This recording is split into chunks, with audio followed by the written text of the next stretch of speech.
안녕하세요. 위런투쉐어의 에밀리입니다. 오늘은 문법 요소 중에 높임 표현에 대해서 설명을 해보려고 하는데요. 높임 표현이란 화자가 어떤 대상이나 상대의 높고 낮은 정보를 구별하여 표현하는 방법을 의미합니다. 흔히 우리가 일상생활에서 높였다라고 말을 하면은 단순히 자신보다 나이가 많은 상대 또는 공식적인 자리에서 대상들에게 존댓말을 쓰는 것을 생각을 하는데요. 실제로 국어에서 높임은 단순히 높은 것뿐만 아니라 낮은 것을 구별하는 것 또한 포함하고 있습니다. 이러한 높임 표현에는 주체 높임, 객체 높임, 상대 높임으로 총 3가지가 있는데요. 첫 번째로 주체 높임에 대해서 알아보도록 하겠습니다. 주체 높임이란 문장의 주체인 주어를 높이는 표현을 의미하는데요. 이 주체 높임을 실현하는 방법으로는 선어말 어미 의시를 사용하는 것, 높임의 주격조사 깨서를 사용하는 것, 특수어휘를 사용하는 것, 높임의 전미사 님을 사용하는 것이 있습니다. 첫 번째로 선어말 어미 의시에 대해서 잡고 가자면은 저희가 쓰는 표현 중에 가시겠고 이러한 표현들을 보자면 여기서 가라는 가까지는 가다라는 단어에서 나온 어간이고 이 고는 어말어미라고 부릅니다. 하지만 이 시랑 객 같은 경우에는 이렇게 어말어미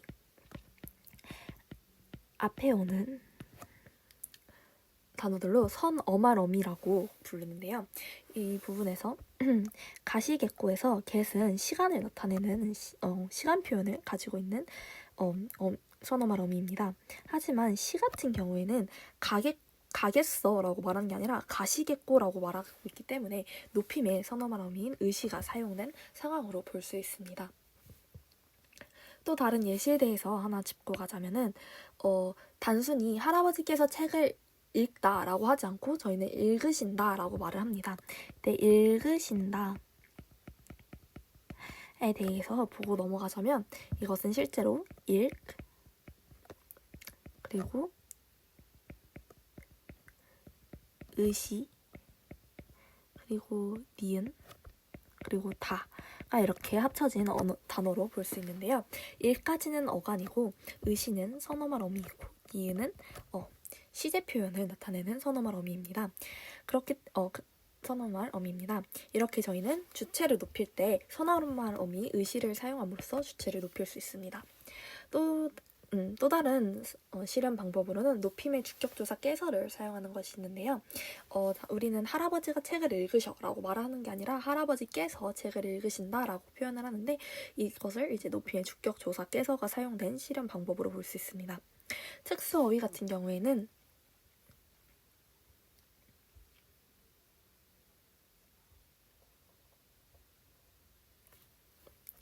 잡수시다,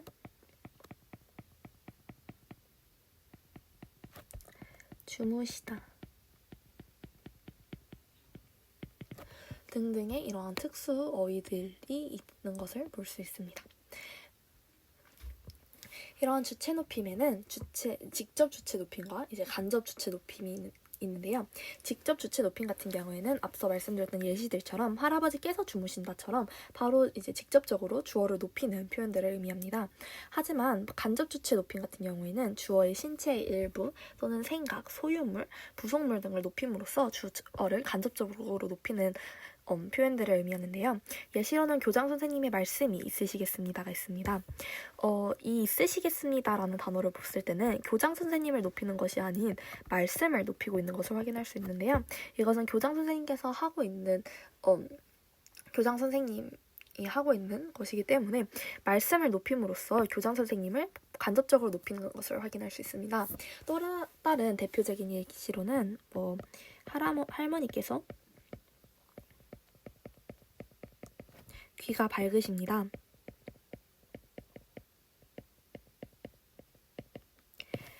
이러한 표현들이 있는데요. 때 밝으시다에서 의시가 사용된 것을 볼 수 있는데요. 이는 할머니를 높이는 것이 아닌 귀를 높이고 있습니다. 이처럼 신체의 일부, 부속물, 생각, 소유물 등을 높임으로써 주어를 간접적으로 높일 수 있는데 이를 간접 주체 높임이라고 합니다. 마지막으로 주체 높임에서 확인할 수 있는 것은 압존법이 있는데요. 압존법 같은 경우에는 주체가 높여야 할 대상이지만 청자가 주체보다 더 높을 때 높이지 않는 그런 현상을 의미합니다. 할아버지께 말씀을 드릴 때 할아버지, 어머니께서 오셨습니다 라고 하는 것이 아니라 할아버지라는 청자가 엄마보다 높기 때문에 할아버지, 엄마가 왔습니다 라고 말하는 것이 이런 압존법의 예시로 볼 수 있습니다. 다음으로는 객체 높임이 있는데요.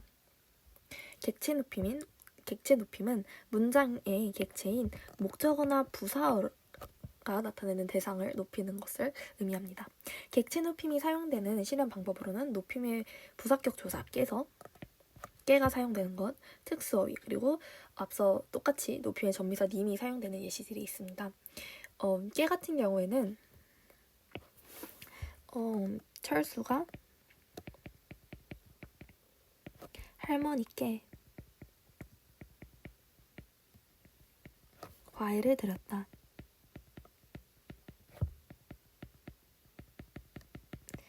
라는 표현이 이렇게 있을 때 여기서 깨가 사용된 것을 볼 수 있는데요. 이를 부사격 조사 깨라고 의미합니다. 특수어휘 같은 경우에는 배다,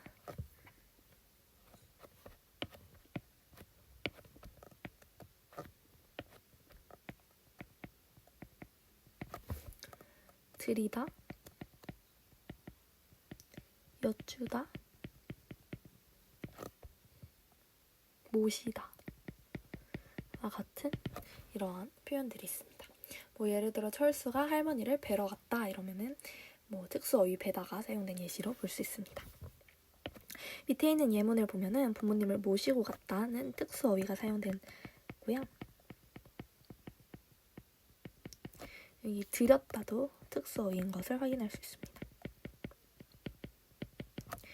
부모님을 모시고 갔다 어머니께 용돈을 드리다. 그래서 부사격 조사 깨 또한 사용된 것을 확인할 수 있습니다. 마지막으로는 상대 높임이 있는데요. 상대 높임은 청자를 높이거나 낮추어 말하는 방법을 의미합니다. 상대 높임이 사용되는 실현 방법으로는 종결어미와 보조사 요가 있는데요.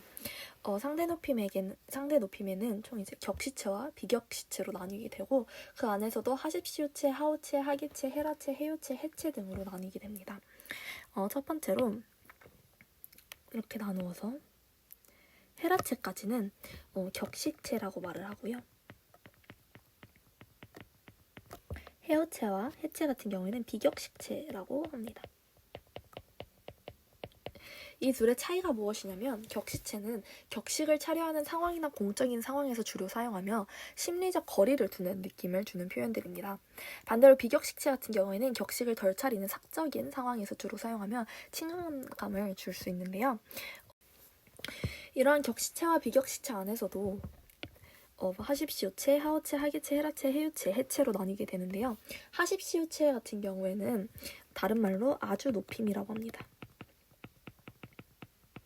하오체는 예사 높임,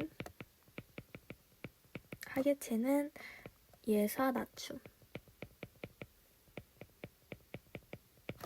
헤라체는 아주 낮춤. 해요체와 해체 같은 경우에는 두루 높임, 두루 낮춤으로 나뉘게 됩니다. 하십시오체 같은 경우에는 잡습니다, 잡습니까, 잡으십시오, 잡으시지요 등의 종결 어미를 사용하고 있고요. 하오체는 잡소, 잡읍시다, 잡는 구려와 같은 종결 표현을 사용하고 있습니다. 하해체 같은 경우에는 잡네, 잡나, 잡는가, 잡게, 잡으세, 잡는구먼. 헤라체는 잡는다, 잡니, 잡아라, 잡으렴, 잡자, 잡는구나. 해유체는 잡아요, 잡지요를 사용을 하고 해체는 잡아, 잡지 등의 표현을 사용합니다. 사실상 다른 표현들은 어떻게 보면은 하십시오 체, 하우체, 하겠체라는 이름을 들었을 때 당연한 것들이지만 제일 헷갈릴 수 있는 것은 이 세 개라고 생각을 해요. 잡는구려, 잡는구만, 잡는구나 같은 경우에는 구별을 해주고 암기를 해둘 필요가 있는 표현들이라고 생각을 합니다. 오늘은 이렇게 높임 표현들에 대해서 알아보았는데요. 오늘 영상이 마음에 드셨다면 좋아요와 구독 눌러주시고 저는 다음 영상으로 돌아오겠습니다. 감사합니다.